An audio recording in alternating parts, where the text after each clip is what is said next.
जय माँ आदिशक्ति, जय माँ जगत जननी, जय माँ जगदम्बा। कई सारे ऐसे कमेंट यूट्यूब पे आए जो मिलते जुलते हैं। जैसे उनका कहना ये था कि गुरुदेव, यदि हमारा शत्रु माता पिताम्बरा का ही उपासक हो और जिस प्रयोग को हम कर रहे हैं वो भी उस प्रयोग में पारंगत हो तो हमारा क्या होगा।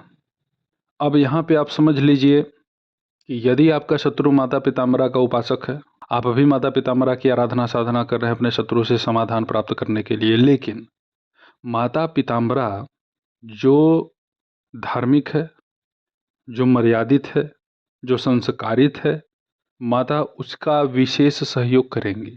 लेकिन कभी कभी ऐसी स्थिति देखने को मिलती है कि जो आपका शत्रु है वह वामाचार पद्धति में निपुण है, वह मांस की आहुति दे दे, रक्त की आहुति दे दे, तो उसके जो प्रभाव होते हैं उस क्रिया के, वो जो वामाचार विहीन लोग हैं उनकी कहीं न कहीं जो क्रियाकलाप है दब जाती है या कमज़ोर पड़ जाती है।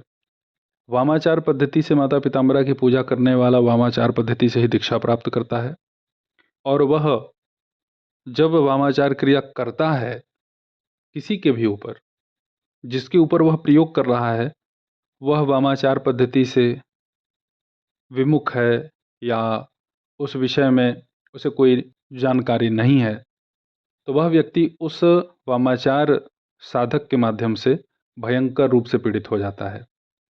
उग्र ऊर्जाएं, उग्र शक्तियां माता पिताम्बरा की उस वामाचार साधक के सहयोग में तत्पर रहती हैं। इसलिए ऐसे लोग लगते हैं इस सृष्टि के ब्रह्मा बनने। भाई, माँ न्यायप्रिय है, माता को ये पता है कि उसे किसके हित के लिए कब क्या कैसे करना है। वो क्रियाओं को नहीं देखती, उन्हें केवल भाव पसंद है। लेकिन क्या वामाचार पद्धति हर जगह ठीक है? नहीं, हर जगह ठीक नहीं है। जो लोग गृहस्थी में है, जिसका विवाह हो चुका है, वो लोग वामाचार क्रिया से यदि अपनी दीक्षा कराते हैं तो बड़ी ही स्वाभाविक बात मैं आपको बता दूं, घर में कलह 100% होगा।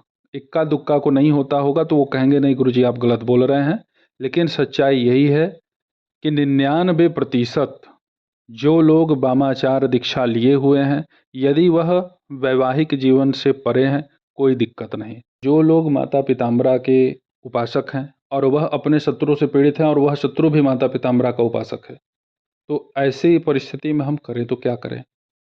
यदि हमारा शत्रु नीच है, लोभी है, उसके अंदर केवल दूसरे का विनाश हो जाए, उसके परिवार में कलह हो जाए, फूट पड़ जाए, एक दूसरे से सबका विछोह हो जाए, अगर ऐसी भावना है तो वह उपासक अपनी ही सिद्धि के द्वारा एक न एक दिन मारा जाता है।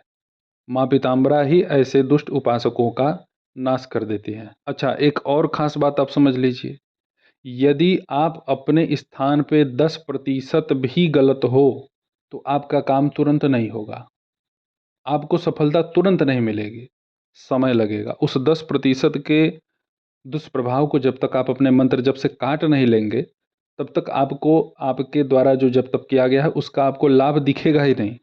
आपको लगेगा कि अरे यार, इतना कुछ कर रहा हूँ, कुछ समझ में नहीं आ रहा है, वो इतना दुष्ट है, उसके लिए देवी काम कर देती है, मैं इतना अच्छा हूँ, मेरे लिए तो देवी कुछ कर ही नहीं रही है। जैसे ही आपके संचित पाप नष्ट होंगे ना, तो आपने जो जप कर रखा है, जो बल आपके पास स्थिर हो चुका है, वो इतना प्रखर होगा, इतना तीक्ष्ण तीव्र होगा कि आपको उसका प्रभाव समझ में आ जाएगा।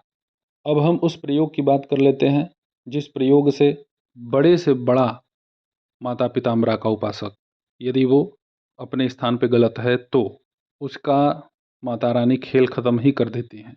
आपको माता बगलामुखी के शताक्षरी मंत्र का जप करना है, और शताक्षरी मंत्र का जप अभी मेरा वीडियो सुने, देखे और शुरू कर दिए। कभी भी भूल करके ऐसा काम ना करना। ये हम जानकारी के लिए दे रहे हैं, ना कि बस सुन लिए तो हाँ हाँ ये मेरे लायक है मैं इसको कर लूँगा।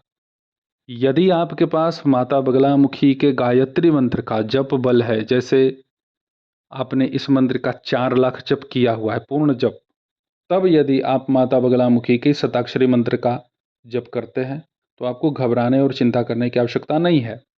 माँ की असीम अनुकंपा आपके ऊपर बनेगी। माता बगलामुखी का शताक्षरी मंत्र, इसको तो कम से कम आपको 1 लाख जप करना चाहिए।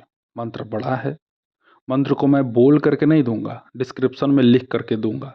शताक्षरी मंत्र के एक नहीं अनेक प्रयोग हैं, और जितनी भी इस ब्रह्मांड में समस्या है प्रत्येक लोगों को, वो सभी समस्या जड़ से मूल से कट सकती है, छट सकती है, जल सकती है माता बगलामुखी के शताक्षरी मंत्र से।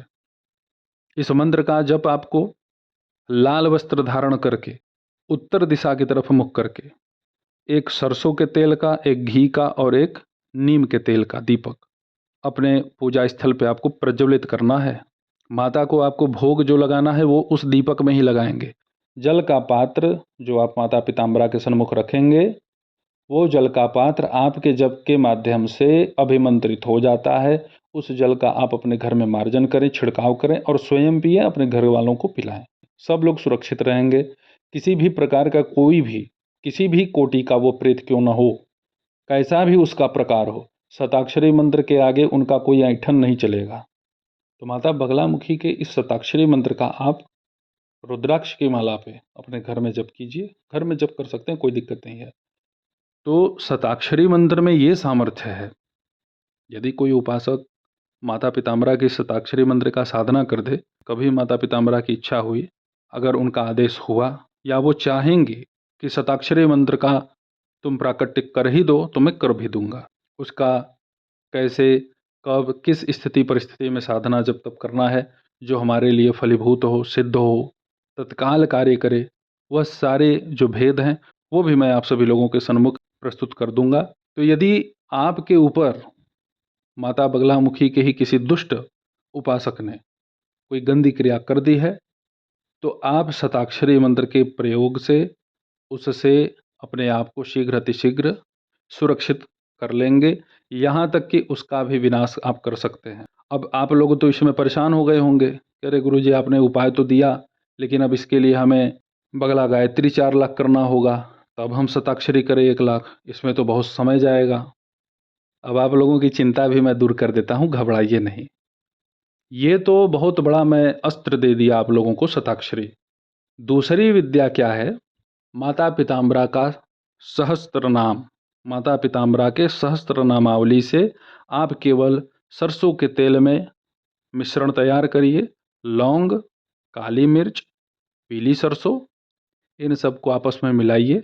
जो भी बगलामुखी का दुष्ट उपासक आपके ऊपर कुछ न कुछ कर रहा है, करता ही जा रहा है, तो माता बगलामुखी के इस सहस्त्र नामावली से आप सीधे हवन कर दीजिए। पाठ नहीं करना, केवल हवन कर दो। माता से संकल्प में ये भाव आप प्रकट कर देना कि माँ, फला व्यक्ति है, आप ही को पूजता है, मैं आपके शरण में हूँ, आप मेरी रक्षा कीजिए, मैं और कुछ नहीं जानता। बस उस शत्रु को मारने पीटने के लिए भी मत बोलो। अगर आप उसे मारने काटने के लिए बोलोगे तो उसके जैसा ही भाव आपके अंदर है, माता ये देखेगी तो आपका काम और लेट से करेगी। आप केवल अपना, अपने परिवार का रक्षा, बस इससे ज़्यादा और कुछ मत कहिए। अब यदि किसी को ये भी लगे कि गुरुजी अब सहस्रनाम भी तो कुछ ज़्यादा ही बड़ा हो गया, देखिए लोगों की समस्याएं बहुत बड़ी होती हैं, लेकिन लोगों को उपाय बहुत छोटा पसंद आता है। बड़ी समस्या के लिए बड़े ही प्रयोग को अपनाइए, कोई दिक्कत नहीं होगा। खैर छोड़िए, आते हैं अपने मूल विषय पे। यदि आप कोई इसमें और सहज प्रयोग ढूंढना चाहते हैं तो माता बगलामुखी के किसी भी, चाहे वो विष्णु यामल का हो, चाहे रुद्र यामल का हो, अष्टोत्तर शतनाम, उसका भी आप प्रयोग कर सकते हैं। जप नहीं करना है, केवल सामग्री से हवन। सरसों का तेल 100 ग्राम, 100 ग्राम नीम का तेल, 300 ग्राम गुगुल, 300 ग्राम काली तिल, 300 ग्राम काली मिर्च, 20 ग्राम शहद, 20 ग्राम घी, 20 ग्राम कपूर, 20 ग्राम लौंग, 20 ग्राम छोटी इलायची, इन सब का मिश्रण तैयार करिए। इससे आप हवन संपन्न कर लीजिए। करना कितना होगा? यदि आप सहस्त्र नाम से करते हैं तो आपको कम से कम लगातार 41 दिन तक यह क्रिया आपको करना है। केवल हवन ही होगा। और यदि आप अष्टोत्तर शतनामावली से करना चाहते हैं तो भी आपको 41 दिन ही करना है।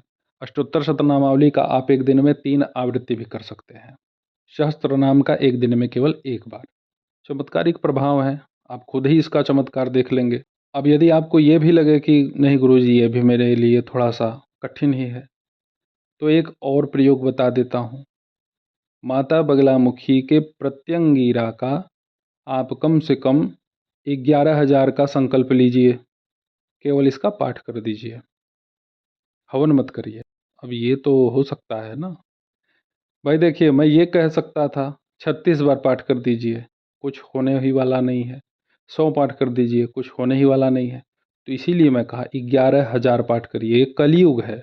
कलयुग में यदि किसी भी संख्या का निर्धारण नहीं मिलता है हमारे तंत्र ग्रंथों में या कहीं भी, तो उस मंत्र का हमें कम से कम 10,000 जप करना चाहिए। तो 11,000 करिए, उसको रुद्र संख्या दे दीजिए।